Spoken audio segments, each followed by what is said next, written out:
పవన్ కళ్యాణ్ నటించిన ఓజీ, ముంబై నేపథ్యంలో జరిగే గ్యాంగ్స్టర్ డ్రామా. ఇది ప్రతీకారం మరియు విముక్తి ఇతివృత్తాలను అన్వేషిస్తుంది.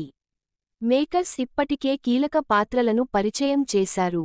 పవన్ కళ్యాణ్ ఓజాస్ గంభీర అనే భయంకరమైన గ్యాంగ్స్టర్ పాత్రను పోషిస్తుండగా, ప్రియాంక అరుళ్ మోహన్ అతని భార్యగా మారిన ప్రేయసి కన్మణిగా కనిపిస్తాడు.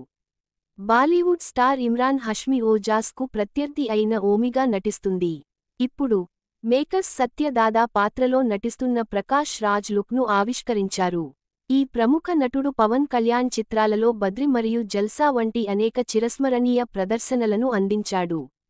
రాజకీయ విభేదాలు ఉన్నప్పటికీ, ఇద్దరూ తెరపై స్నేహాన్ని పంచుకుంటారు మరియు మరోసారి ఓజీ కోసం కలిసి వచ్చారు. ఈ చిత్రం సెప్టెంబర్ 25, 2025న విడుదల కానుంది. ఆంధ్రప్రదేశ్ ప్రభుత్వం అర్ధరాత్రి 1 గంట షోలను అనుమతించడంతో, ఓజీ రికార్డు స్థాయిలో ప్రారంభోత్సవం జరుపుకోవడానికి సిద్ధంగా ఉంది.